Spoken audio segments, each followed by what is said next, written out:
Confidence is such an important quality of strong character.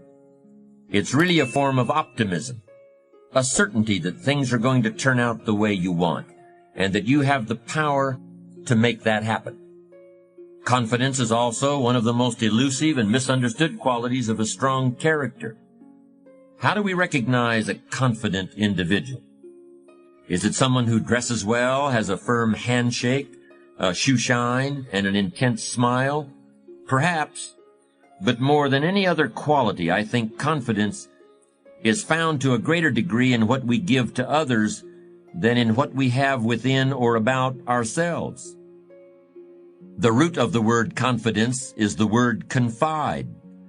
Confide is a compound word derived from the Latin language meaning with and trust or faith. When someone is sincere in a business deal, when an offer is made and real money stands behind it, when someone makes a promise and means to keep it, we call the thing a bona fide offer, a good faith offer.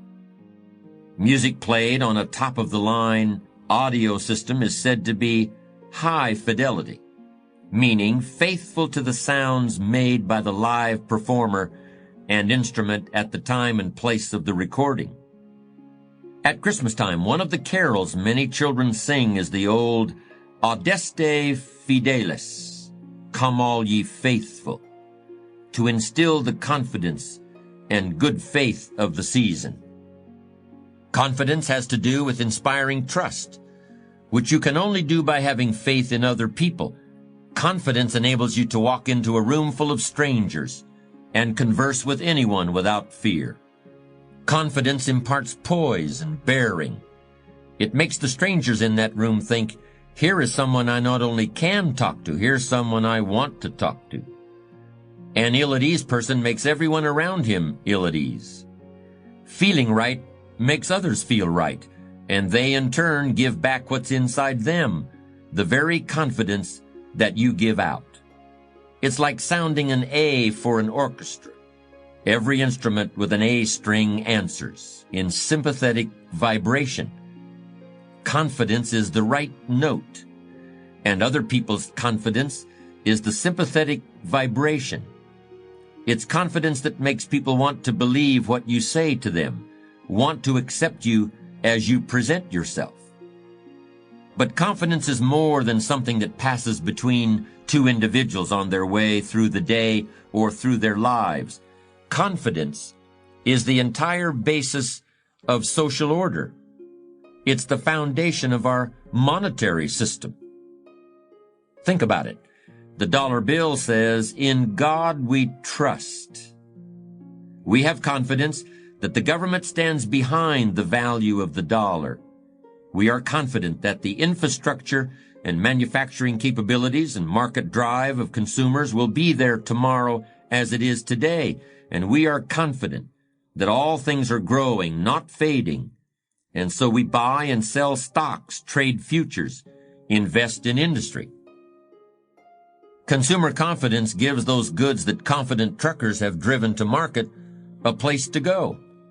Get them to the shelves and people will buy, no matter what. That's the spirit of global enterprise. And it's not based on gold. It's not based on material possessions. It's based on trust and confidence. Without confidence in the good faith of other peoples, trading partners, bankers, the earnest intention of buyers, and the good faith and credit of merchandisers, the whole system of world economy, along with all the governments of the world, would collapse. What would be left? Nothing except the early barbarism of rule by brute strength and physical intimidation. So confidence is not some little thing. It's a powerful force that can grow in power and flourish, if given the right environment. A truly confident person's belief in himself is strong enough so that he's able to believe in others. Conversely, distrust in yourself breeds distrust in everyone you meet. A confident person gives you confidence. She creates confidence in others. The strength of her character makes you a stronger character. The question for us here is, how do you and I develop confidence?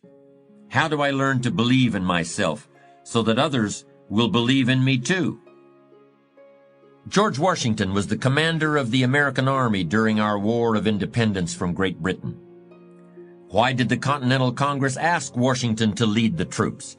And how could he, a landowner and surveyor, and formerly loyal subject to King George of England, find the strength and confidence to ask his fellow colonists to lay down their lives fighting seasoned troops in the greatest army of the richest, most powerful nation in the world?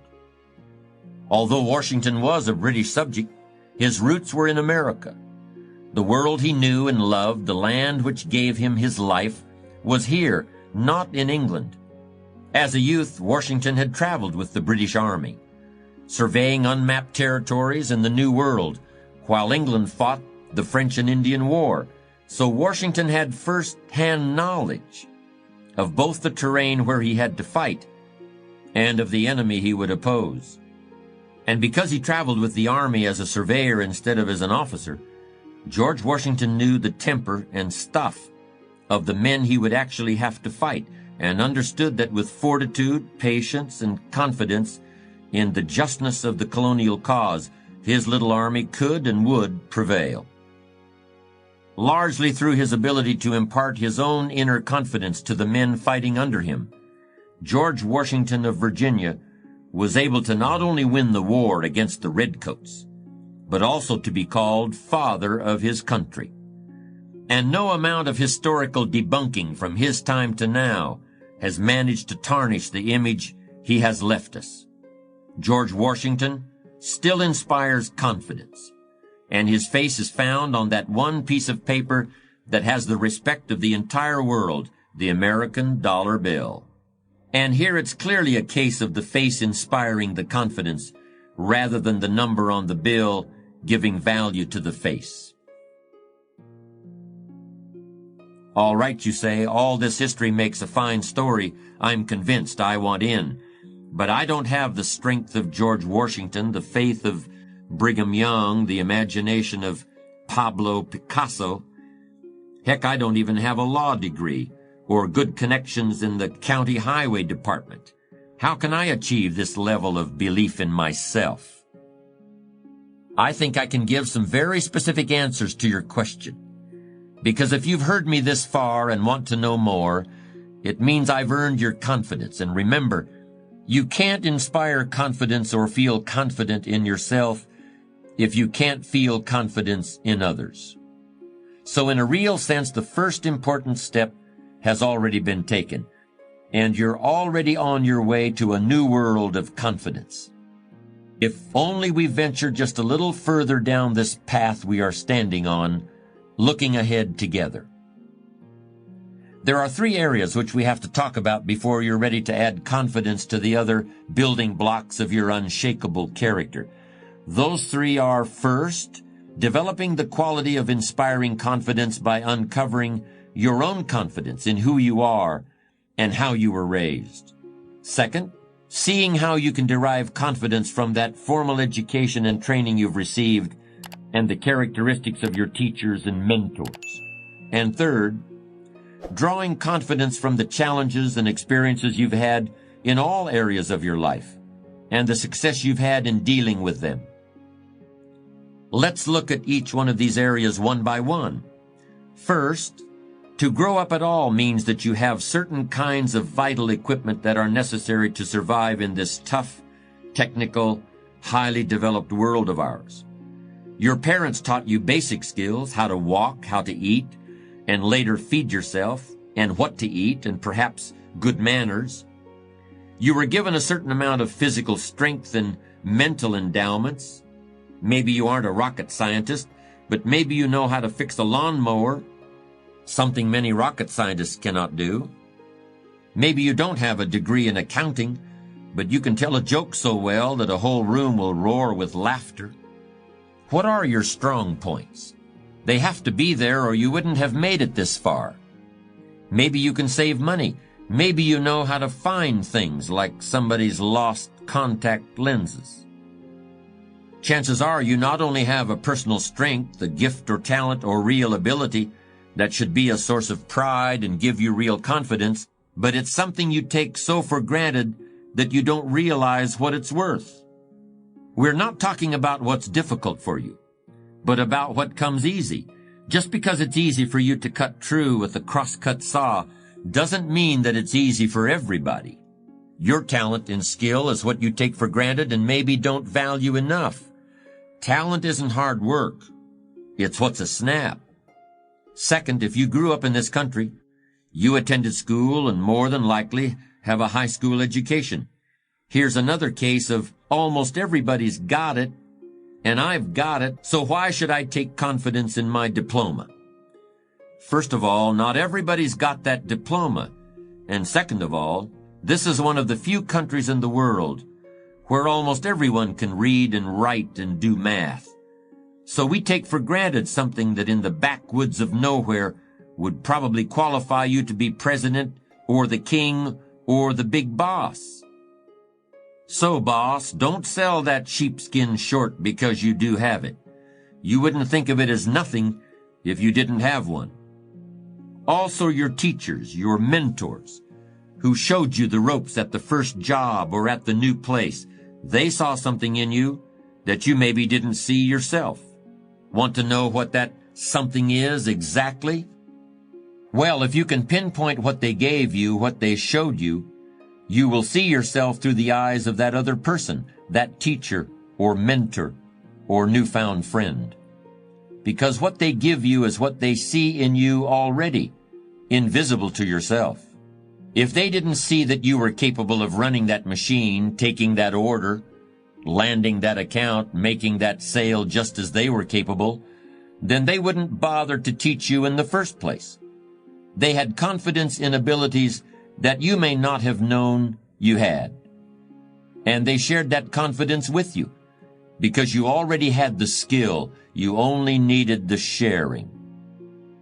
Third and lastly, and even more important than where you were born and who your parents are, and whether or not you went to any school or the right school, and whether or not anyone stood by you or showed you the ropes, you have lived, and you are here. So you have the richest bank to draw upon that there is. You have experience. You may have traveled around the world. You may have known many people and learned the ways of other lands and other languages. Or you may have experienced life in the same place among people you've known all your life and known them in a way that no one on the move, forever dealing with new faces and new friends, can ever know another person. That's your bankroll. That's where you can learn and draw from with confidence. Because the thing about experience is, it really works. If it didn't, you wouldn't be here. You'd be dead and not caring. And I'm sure that you have some confidence in life because here you are listening to me talk and maybe even getting that sympathetic vibration, which is the confident tone that sounds in all of us. The confident man or woman is someone we all admire, someone we all want to emulate, and rightly so. The confidence man, on the other hand, is something quite different. A colleague of mine had been approached by a stranger with a highly attractive, apparently very lucrative business proposition while on a business lunch in the Wall Street area. This out-of-the-blue proposal had all the marks of bona fide. Letterhead, seed capital, articles of incorporation, a board of advisors. In the years before he became someone my friend did business with, the man making the proposition had been active in the government operations overseas in some capacity that none of his current associates could actually explain. This former public servant intimated that the opportunity involved buying shares in a corporation set up to import and export fresh fruits and vegetables from Central and South America outside the North American growing season. Apples in April, plums in December, lettuce in February. However, under the cover of these fruits and vegetables, they would actually be selling weapons to both sides of a civil war in a medium-sized Latin American quasi-democracy, which was and is against the law and would be hard to account for if you had a chance to win big. My friend slipped away from his lunch table and placed one phone call to a man who would know. Sure enough, this very individual had been accepting investments from wealthy individuals all over the country, without ever showing his books. Furthermore, so the plan ran, investors would be invited to inspect the foreign warehouses where their goods were stored, and then held for sizable ransom from their families, friends, and business associates. Can you imagine what kind of person would attempt to play such a trick on someone who knows his way around? So much for one of the few real confidence men that still operate out of a restaurant. You've got to learn to crawl before you can walk, and walk before you can run. Nobody grows to be an adult in this day and age without the leap of faith, the act of confidence which says, I have the equipment to walk among people. I have the goodwill and the sharp eye to do well and to do more than just survive. And I assure you that when you sense confidence in others, you are sensing your own strength.